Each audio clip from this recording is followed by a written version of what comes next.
pejabat. Siapa yang tak kenal rezim Amerika Serikat? Ya, rezim arogan itulah biang keladi kejahatan di seluruh dunia. Kejahatannya bukan berskala personal alias menyasar orang per orang, tapi berskala nasional, bahkan global. Sampai detik ini, rezim Amerika Serikat adalah juara bertahan dalam menindas warga dunia sejak puluhan tahun silam.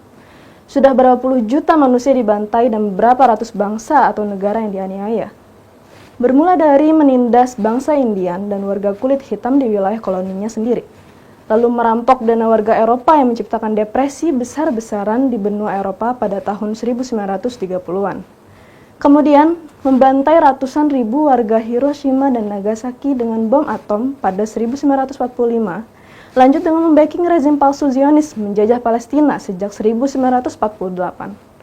Petualangan kriminalnya tak berhenti di situ. Memasuki dekade 1950-an, rezim Amerika Serikat lewat operasi CIA merancang kudeta di Iran yang menjatuhkan Dr. Mossadegh dari kursi Perdana Menteri. Kita tahu, Mossadegh adalah tokoh populer masa itu yang anti-imperialisme Amerika Serikat.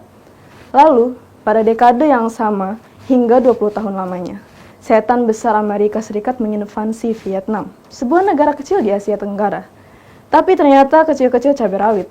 Pemimpin dan rakyat Vietnam kompak melawan. Hasilnya, agresor Amerika Serikat diusir dari Vietnam sebagai pecundang di mata dunia. Indonesia sendiri tak luput dari kejahatan Amerika Serikat. Pada dekade 1950-an, rezim Amerika Serikat dan monarki Inggris lewat operasi intelijen CIA seperti diungkap oleh Audrey Kahn menyokong pemberontakan PRRI Permesta. Syukurlah makar jahat Amerika Serikat itu gagal total dari tangan Presiden Soekarno dan rakyat Indonesia. Tapi, pada bulan September 1965, Indonesia tiba-tiba diguncang kudeta berdarah yang memakan korban jutaan jiwa. Awalnya muncul polemik, apakah PKI itu dalang atau malah korban? Akhirnya, mantan Panglima Angkatan Udara, mendiang Omar Dhani yang sempat dipenjara karena didakwa terlibat kudeta, mengungkapkan dalangnya adalah Amerika Serikat lewat operasi intelijen yang rumit. Fakta ini sebagaimana diungkapkan oleh David T. Johnson dalam bukunya Indonesia 1965, The Role of the US Embassy. Di situ Johnson menyebutkan Amerika Serikat melalui Central Intelligence Agency atau CIA turut terlibat atau malah dalang dalam peristiwa G30S. Kemudian, pada dekade 1970-an, rezim culas Amerika Serikat menghasut perang saudara di Lebanon. Pada 1980-an, memprovokasi rezim Irak menginvasi Republik Islam Iran. Kemudian pada 1990-an, Amerika Serikat mengacaukan Afghanistan yang kemudian diinvasi pada 2001. 2 tahun berikutnya, atau tepatnya pada 2003, Amerika Serikat menginvasi Irak, dilanjut pada 2011 dengan meneror dan menganiaya Suriah, Venezuela, Bolivia, dan Kuba. Pada 2015, Amerika Serikat menghasut monarki Arab Saudi agar mengagresi dan menggenosida rakyat Yaman. Seraya itu, Amerika Serikat mengintimidasi Iran hingga konon ke tingkat maksimum lewat sanksi, ancaman militer, dan embargo ekonomi, meski akhirnya gagal total.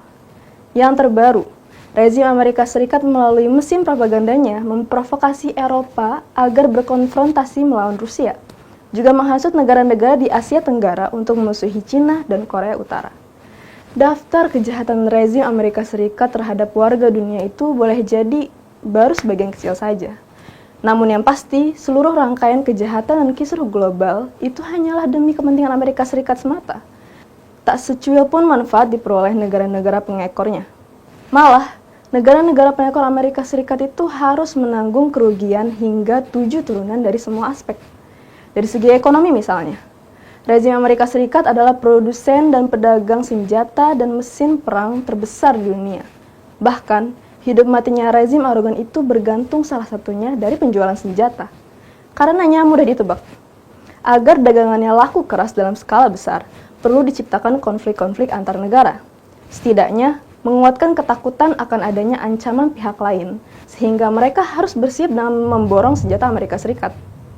Nah, karenanya, menjadi pengekor Amerika Serikat hanyalah berupa skandal dan tragedi mematikan. Bahkan, bersahabat dengan Amerika Serikat pun hanya menghasilkan kehinaan, ketergantungan, hingga kemiskinan. Alhamdulillah, kini sistem dan rezim kriminal Amerika Serikat semakin tenggelam ke dasar laut sejarah Saatnya negara-negara di dunia bergandengan tangan menjauh hingga melawan sumber kejahatan dunia dan setan besar itu. Kami yakin Indonesia sedang bergerak ke arah itu. Semoga.